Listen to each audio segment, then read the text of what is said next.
Hello and welcome to another ACCP Early Stage Professional Interview. My name is Oliver Grundmann, and it is my great pleasure to introduce a fellow STEP committee member, Alexander Prokopienko. Dr. Prokopienko, do you mind introducing yourself? Yeah, thanks, Oliver, and thanks for having me on today. So my name is Alex Prokopienko. I'm a pharmacist by training. Did my PharmD training at Albany College of Pharmacy, and then I recently completed my PhD in pharmaceutical sciences from the University of Pittsburgh and worked there with Dr. Tom Nolan. And currently, as of 4 weeks ago, I started as a clinical pharmacologist at Vertex Pharmaceuticals in Boston in the Seaport. It's awesome. Congratulations on finishing your graduate work and also starting a position in industry. I think what really is interesting about the transition from an academic environment and also having the pharmacy background and then transitioning into an industry environment is to have that perspective, that new insight into the world of how industry works versus academic research, but also having that pharmacy perspective. Can you tell our audience a little bit what got you initially into that particular field of clinical pharmacology? Okay.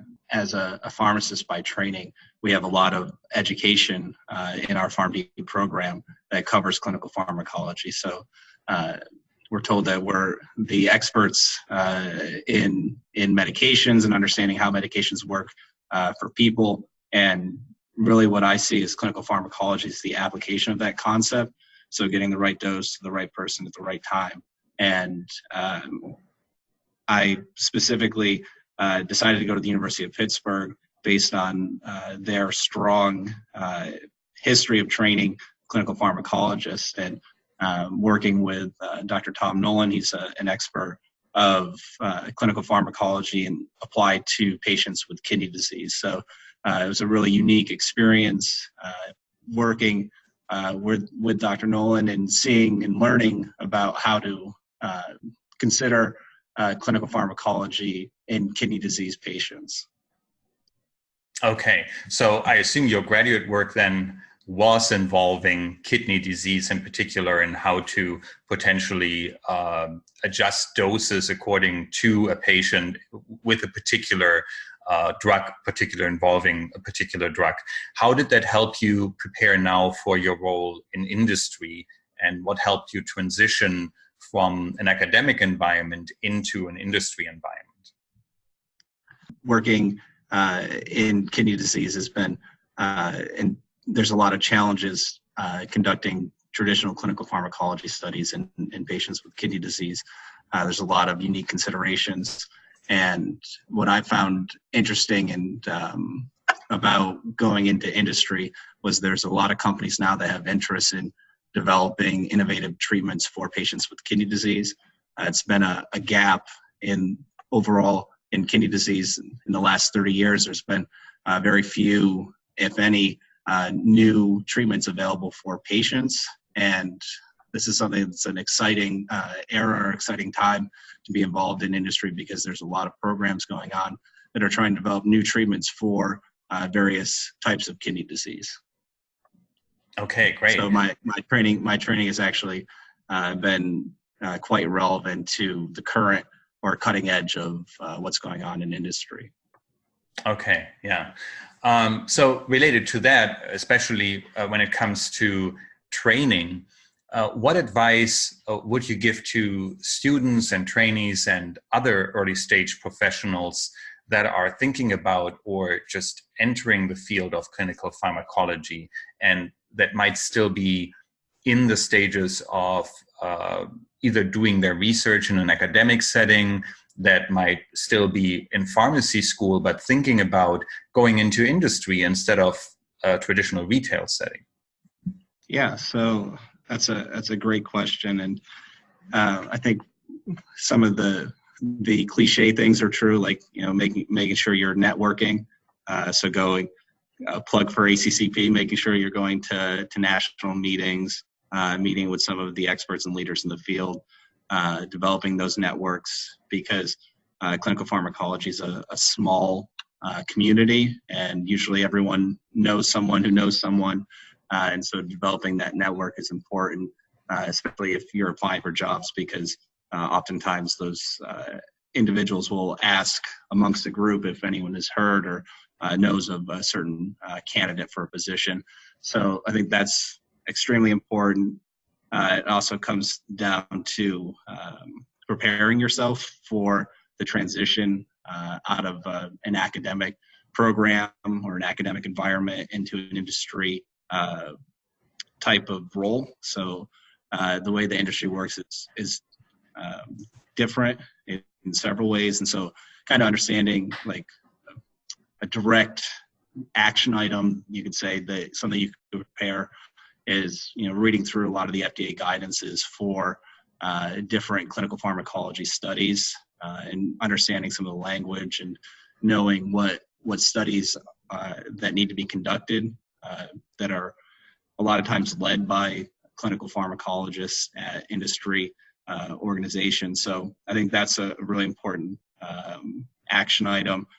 And then the third item is, I think sometimes it's a matter of being in the right place at the right time. So kind of getting an understanding of what companies are hiring, and what types of positions they have available. So a lot of times there's clinical pharmacology positions at companies that are looking for early stage clinical pharmacologists. So really understanding who's hiring and when they're hiring is another important and like logistical dynamic that you have to understand. Great. I think one issue, one aspect that I've been seeing pop up at the annual meeting and throughout the activities that ACCP has been providing is that the term clinical pharmacology doesn't necessarily always or only explicitly apply to everything that applies or happens in clinical trials, but it also starts in preclinical settings. As you said, reading through all of the FDA guidances, some of them relate to, for example, CMC, where sometimes clinical pharmacologists already get involved, because when we conduct sometimes preclinical trials in animals, some of that the findings from these studies will carry over, or some of these findings are important for what happens in the clinical setting. Yeah. So an understanding at these stages will benefit our understanding of the drug in the clinical setting, right? Yeah. So yeah, I think that's a really great point, and kind of highlights this idea of when you're transitioning out of an academic environment to an industry environment, you have to kind of understand what your transferable skills are. So a lot of times when you're doing research in an academic environment, you're not necessarily working in clinical studies and running clinical studies, or doing some of the clinical pharmacology industry type studies in an academic environment. So how do you describe your transferable skills from some of maybe the animal work that you've done during your PhD, or possibly, in pharmacy school, you're doing some research projects. And I think you really have to identify what you consider to be transferable skills, things that you've learned, concepts, fundamentals, and then a lot of times something that's become part of clinical pharmacology is understanding modeling and simulation. So being able to work with some of the modeling and simulation programs and software. And if you have experience with that prior to coming into industry, it's something that is highly valued. Great. Yeah, I think that's a point that often gets lost a little bit in the. Everybody assumes when it says clinical that it kind of outside the field. People assume that it only involves clinical trials or anything like that, or associated with that. But it involves really the whole drug development process when you look at it. So I think that's important to mention. So outside. So, I guess that kind of gets back to one of your earlier questions about how can you transition, or advice I would have. So if you're in pharmacy school or you're in a PhD program, learn some of the modeling software and the PK software. So pick up some skills on the side, and things like Phoenix Wind Non-Lin, do some modeling and simulation work, either non-mem or SimSip, some other programs. You can just learn some of that software and how to use it. Those skills are very valuable. Yeah, great. And I think that's what everybody has at least heard about. If it's Win Non-Lin or non-mem, these are very familiar terms that folks, even in pharmacy school, at least have heard about, even if they haven't used it. And if they have heard about it, then it's, and they want to go into industry, want to pursue that, then they should probably attend one of the future ACCP meetings to get a little bit. Or if you haven't heard about it, talk to someone in the pharmaceutical sciences who's doing research, especially if they're involved in pharmacokinetic work. So yeah, great points. So you have been working hard to obtain your PharmD degree, then your PhD degree. Which I think you did concurrently, if I remember. No, one after the other. Yeah, I did one after the other. So I did my PharmD in Albany and then PhD at the University of Pittsburgh. Okay, so there was really no rest in between. And now you basically transitioned directly from the PhD into industry. Not much rest there, but what do you do to balance work and your free time? I assume you give yourself some free time. So what other activities do you pursue outside of work? Yeah, so I think that's a really important question. And, I think the old saying is that all work and no play makes for a dull boy, or something like that. So I think it's definitely important to have a work, now it's the popular term, work-life balance, but understanding that you have work life, but you also have a life at home, and how it's a juggling act of how to keep them both kind of in the air and being productive. And, when I think the biggest thing for me is kind of just being where my feet are and trying to stay in the moment. And I guess the way I do that is, I have a wife and a 1.5-year-old son at home. So, I always try to make sure that I'm spending enough time, at home and enough time at work. So it's a balancing act. I don't ever get it 100% right. And, but I think it's important that you have to acknowledge that you have different pulls on your time. And so just prioritizing and trying to be as productive as you can be where you are. And so what do I do for fun? With a young toddler at home, we spend a lot of time playing with him. So we're teaching him T-ball right now, teaching him how to hit a ball off a tee, and he's also picking up some basketball skills. So I see a lot of sports in our future. Oh wow! At 1.5 already. That's very early. Yeah. He's gonna definitely keep us on our toes. Yeah. That's awesome. So sports in your future, that means probably a lot of driving back and forth to sports activities on weekends and in your free time. But that's great. As long as the Boston winters are not gonna be too cold, I guess then things are moving indoors. Yeah, well, we have a lot of winter sports up here too, so you can go skiing or snowshoeing if you like that. So yeah, okay, that's what we miss down here in Arizona. But so yeah, well, you guys have Flagstaff, right? You get a little bit of up in the north. So correct. It looks kind of whitish. It's nothing compared to like the Rockies or further up north. We don't really have larger ski resorts, but I'm glad that you find a balance, and I think that's important to have that balance between work and life, and kind of take joy from both of them, to enjoy your work and and your personal life.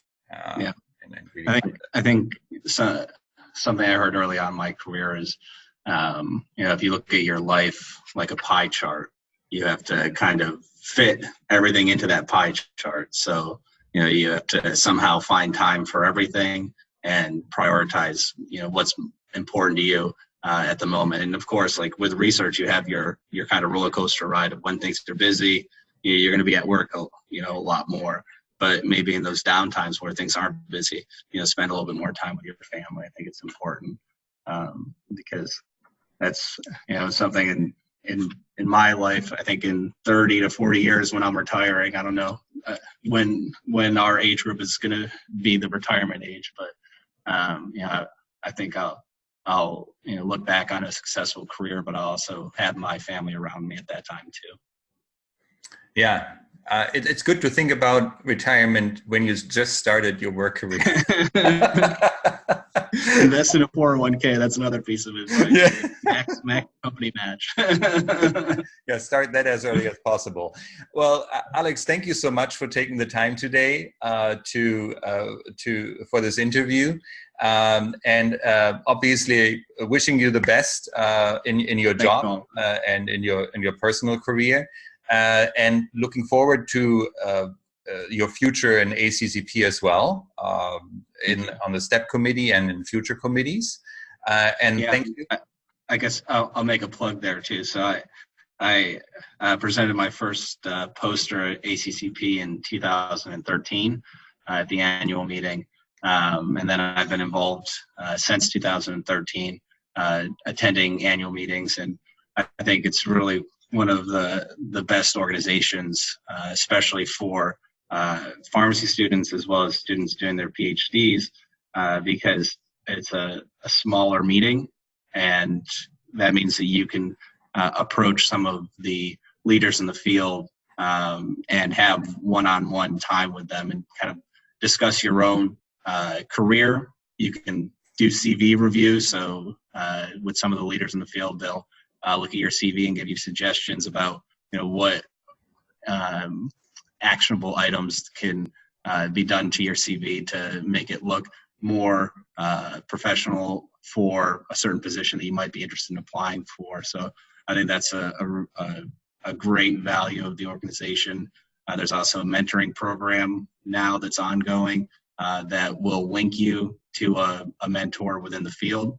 And I think that's a really powerful opportunity, especially if you're trying to break into the industry. I think that's the hardest part, is getting your first job, because everybody wants experience, but you really have to find a company that is willing to take a risk on you and give you your first job. So I think that's really valuable to build a network, and the ACCP has done that for me. And let's not forget, you were the post-abstract winner in 2018, right before you finished your PhD, basically almost a little bit less than a year before you finished your PhD. Hard work definitely pays off. And you're right, everything you said about ACCP makes it a great organization, right from the start when you're a student all the way up to an expert and professional working in the field of clinical pharmacology. And I see that every year when I attend the annual meetings.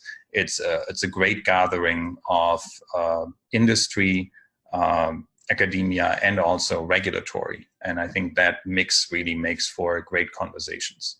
Yeah. Okay. I 100% agree.